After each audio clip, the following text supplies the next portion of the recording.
Daniel Harris is on the line. How are you, Daniel? I'm good, thanks. You all right? Not too bad, actually. Neil Tracy, just as we were listening to John Giles there, he made the point since since Mourinho has left, Man United have literally gone full circle. And anyone who's listening in but not watching, I'm making a circular motion here. So they've gone from like the massive high of Solskjaer's first 8 odd games, then they were absolutely terrible, and now they're kind of Mourinho-esque okay again. Discuss. Yeah, I mean, it's funny because there are lots of criticisms that you can make of Solskjaer, mistakes he's made that he shouldn't have made, and perhaps players he's bought and the way he spent the money. But when you judge him, you have to bear, I think, two things in mind. One thing you have to remember is that he's not a particularly experienced manager. And in the way of a young player, you allow them to make mistakes and they get better, then they make mistakes, then they get better, and eventually you end up with a finished product. And it was never likely to be the case that Solskjaer was that finished product. There's a pretty good chance that he's not good enough to manage Manchester United. He's not the man to manage Manchester United.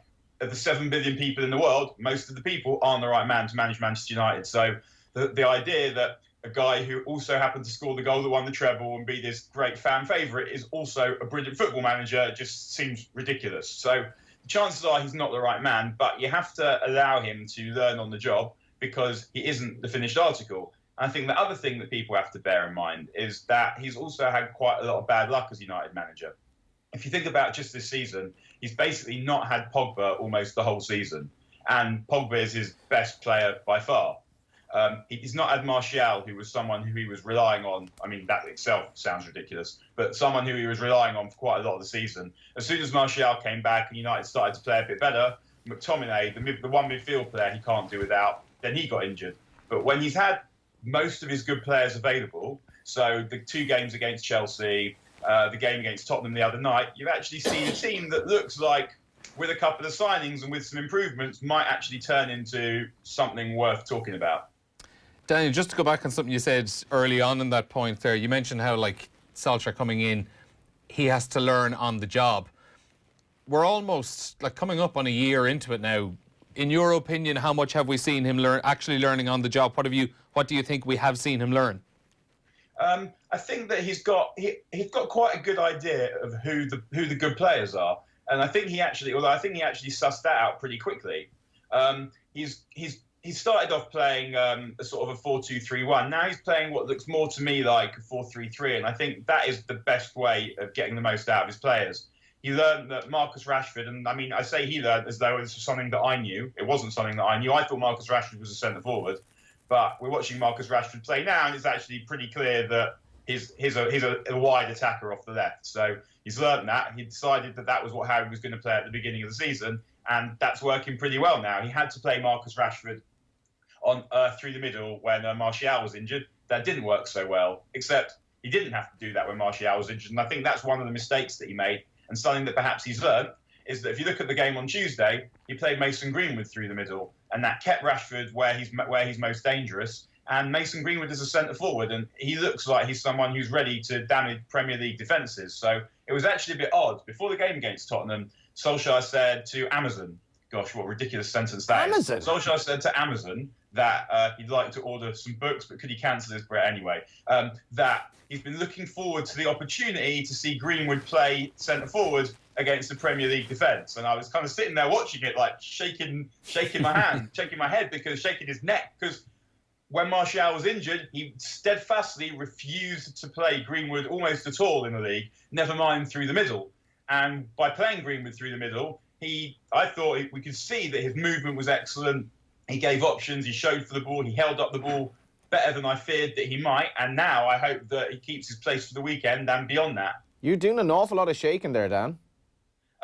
He's just thinking about Amazon. Yeah, that's why we like going. That's the nature of football. It's you have no control over something to which you have ascribed this ludicrous value in your pathetic little life. See, we can all relate to this in that, like, basically, it's the great triviality sports. There's an awful lot of crap going on in the world. And instead of talking about the Amazon rainforest, we're talking about Solskjaer giving a comment to Amazon. Yeah. On a Friday morning. It's in equal parts the most and least important thing in the world. It is the most important for the next hour and 10 minutes anyway. But Daniel, like this, and I mean this, Man United looked like a team at times the other night. Spurs were in ribbons trying to deal with their pace. Has he stumbled on a formula with McTominay in that midfield that he's got a pace-driven team that's going to hit teams on the break, or are we going to limp into another kind of period of good result, bad results? I don't think he stumbled upon it. I mean, I think what we're seeing now is probably quite close to what he planned.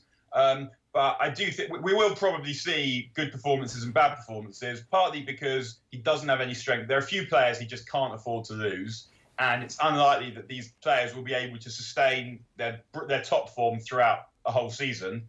And he also, I don't think he particularly wants to be a counter-attacking side. I just don't think he has that many options because he doesn't have the players in midfield to outpass all the teams in the league. So I think that by their nature, United are a counter-attacking side because that's something that they can do, that if they do it well, it's very hard to defend against. But in terms of dominate against City tomorrow, you're not going to see United suddenly dominate the possession because teams tend not to do that against City. I mean, Chelsea did it the other week, but I think that was the first time in 2 years or something that anyone had done that. So I wouldn't expect to see McTominay, Fred, and whoever the third man in midfield is dominate the ball. But you will see United cause City a lot of aggravation on the counter, I think. Yeah, because City defensively, Neil, are there for the taking a bit at the moment. And what I don't know, what are you thinking in relation to this game? Because this is like a proper test for Man U. Yeah, I think based on what United did against Spurs the other night, it probably is making a few City fans a little bit nervous. Daniel, what are you thinking? I'm not sure they will make City fans nervous, but City fans will know that any team with half-decent attackers has caused them grief this season. I mean, they lost to Norwich. They've been caused grief by they're caused grief by Chelsea, and United have attackers that are at least as good, if not better, than what those teams have. And they're very good on the break, and they probably have a bit of confidence now. So they know that any team that can get at their defence will cause their team trouble. And the reality, though, is that's sort of been the case for 2 years. Any team that can get at City's defence could cause them trouble. It was the case when Guardiola was at Barcelona as well. The difficulty was actually getting to that point where you're anywhere near their defence. And City haven't been keeping possession as well. They haven't been pressing as well. They haven't been running as hard. So they are more vulnerable than they have been.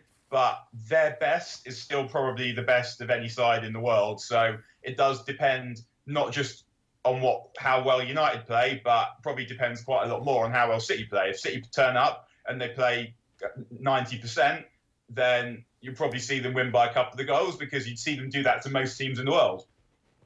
What percentage are they playing at the moment, do you think, City? I didn't see them against Burnley the other night, but apparently they were really good. I saw them against Chelsea a couple of weeks ago, and that sort of seemed to be the start of them warming up. And they played at about 30% for most of the first half, and 70%, I would say, was enough to beat Chelsea from behind. So that tells you how high City's top level is, because Chelsea are a decent team, and City still beat them from behind without playing particularly well. But as you say, there are some vulnerabilities there, and United definitely have the means to exploit those vulnerabilities.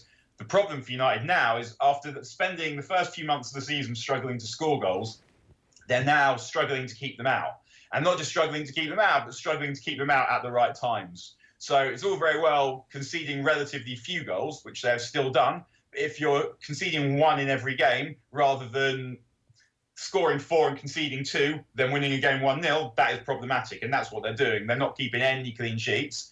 And as long as you do that, then you'll struggle to win games against good teams. Obviously, Alex Ferguson detailed this getting Liverpool off their perch when he took the job, which he more than succeeded in, such that for, 2 decades or thereabouts. There's Sir Alex, who was at the game the other night. For pretty much all of his reign, Liverpool were subservient to Manchester United. That is overwhelmingly no longer the case. What's the attitude to Manchester United? What's the attitude among Manchester United fans now towards the title race that they've no involvement in? They're looking at Liverpool ghosting into a 12-point lead, City 13 points behind. Have they come to this acceptance that Liverpool are just a phenomenally good side and they are going to win the league and we're miles off it? Well, I mean, I can't speak for everyone. I can only speak for myself. That for me, I was kind of torn this season anyway. At the beginning of the season, obviously, you think, well, one Liverpool City is going to win the league. And it would be nice when each season as a United supporter doesn't start with damage limitation and making these ludicrous deals with yourself about the different kinds of awful that you're prepared to accept. for me, at the beginning of the season, I probably would have preferred Liverpool to win the league than City on the basis that I grew up with Liverpool winning the league. I know what Liverpool winning the league is.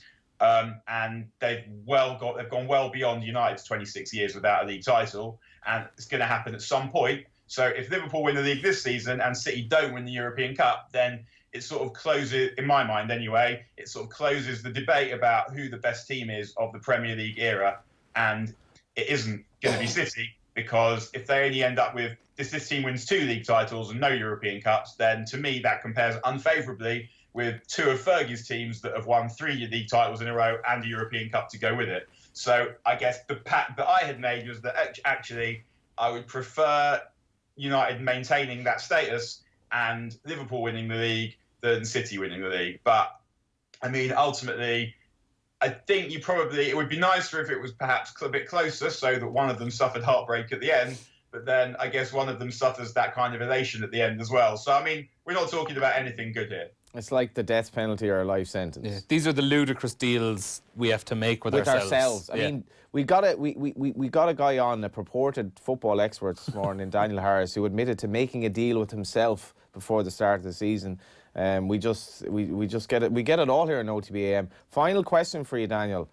You would have been familiar very much with the Moyes reign, which was the first, I suppose, post-Fergie management of many that would be deemed failures since Fergie left. But there's obviously talk from going back to Everton. What are your thoughts? Yeah, that would make me laugh, I suppose, because the last game of I suppose definitely make me laugh. The last game of Moyes manager at United was at Everton, and the Everton fans were singing "Stuck with Moyes, Man United," which was funny. I mean, I appreciate because it was that when you know that a manager is gone and you want the manager to be gone, there's an element of inner peace at how bad the team are. So when United went to Everton that day, and basically poor little Juan Mata tried quite hard, and the rest of them barely moved. And we were kind of standing there thinking this is absolutely horrendous, but because it's so horrendous, this has got to be it. Like the guys, mates I go with, we were all pretty sure that was it. And there was something quite relaxing about that, because the period of Moyes getting appointed as manager, thinking this is an absolutely ludicrous appointment, what on earth are they playing at? Through all the a smashing from Liverpool, the slapping from City, and losing at home to Fulham, and all the nonsense that happened under Moyes, when that came to an end, that was actually quite a good day, which meant the Everton fans singing "Stuck with Moyes, Man United" was kind of funny, because you go to the game, you appreciate that the other fans taking the piss out of you, you think, yeah, that's actually a good song. I do appreciate that. But the opportunity to laugh about it all these years later, how many years later are we? 5 years later, would be enjoyable. So I would be pleased for that to happen. I think Everton would be absolutely off the wall to do it, which is one of the reasons I would be extremely unsurprised if it happened, because that's the kind of thing that Everton do. So, yeah, I hope that happens. But if I was an Everton fan, I would be fervently hoping that doesn't happen. What's your prediction for the City United game? Oh, gosh, don't do that to me. You're trying to make me ruin my day here. I guess I would probably, if I was being honest, I would probably take City maybe 3-2 or something. Good game. But yeah, what will actually happen is United will win 17-0. Well, that's just beautiful, Daniel. Have a lovely weekend. You too. Shabbat shalom. See you in a bit.